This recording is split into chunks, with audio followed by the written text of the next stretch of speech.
Thank you, Dr. Sam. Thank you, Muhammad. Thank you, Hatem, for inviting me to share with you our experience in the dry eye diseases. And my topic today is about the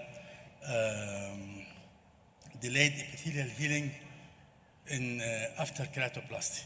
It's really for surgeons who are doing keratoplasty. It's a big problem that we are facing, this delayed epithelial healing, which definitely differs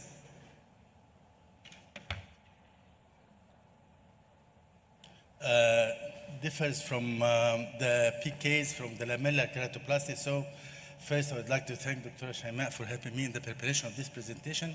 And just to understand, the delayed epithelial healing means that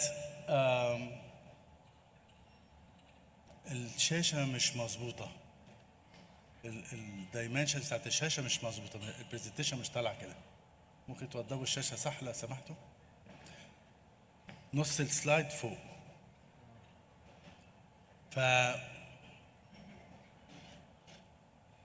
What we mean by delayed epithelial healing is the failure of the corneal epithelium to completely heal or re-epithelialization within 7 to 10 days. And actually this non-healing of the epithelium is called the persistent epithelial defect. And this persistent epithelial defect mainly is without infection, and it may involve irregularities of the epithelium and loose sutures or tight sutures after the surgery. So this is the delayed epithelial healing or the persistent epithelial defect.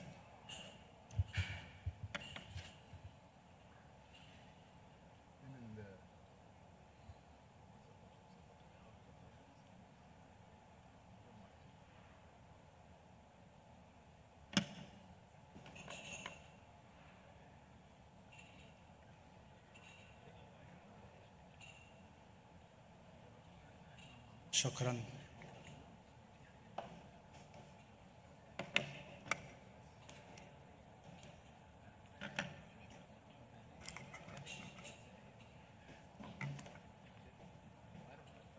شكرا جزيلا.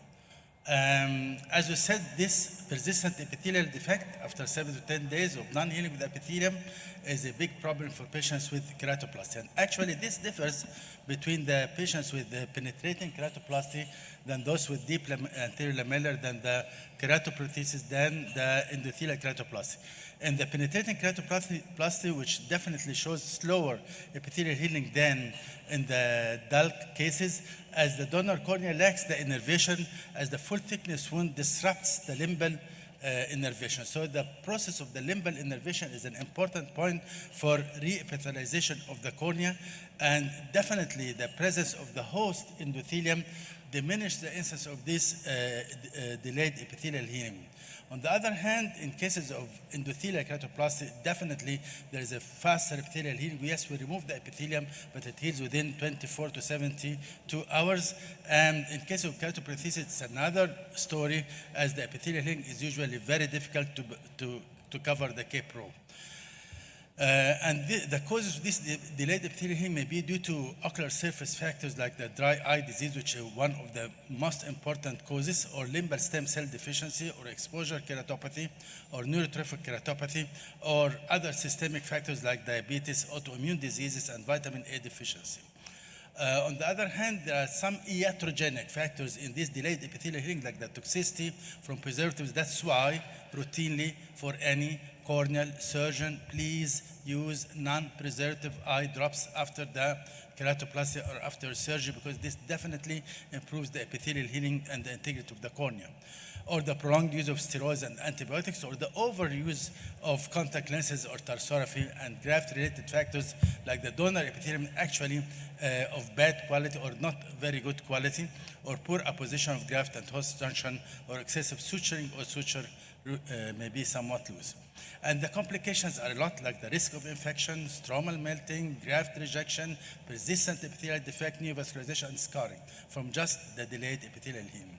And there are a lot of ways to treat. The first, of course, the lubricants of the non-preservatives type, antibiotic prophylaxis, anti-inflammatory growth promoters. These are very important, whether the autologous serum or the recombinant human nerve growth factor, which is a new drug and this is an FDA-approved drug that regenerates the nerve fibers. It's available in the market, but it is very expensive, to reach up to $21,000. Amniotic membrane extract is a very good way, and of course the insulin eye drops are very effective that I'm using and improves the epithelium.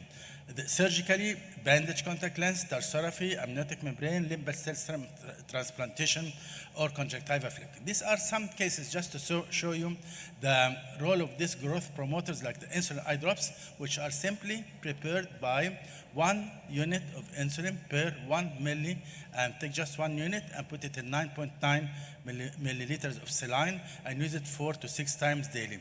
I found that it's very effective in case of non-infectious epithelial defects.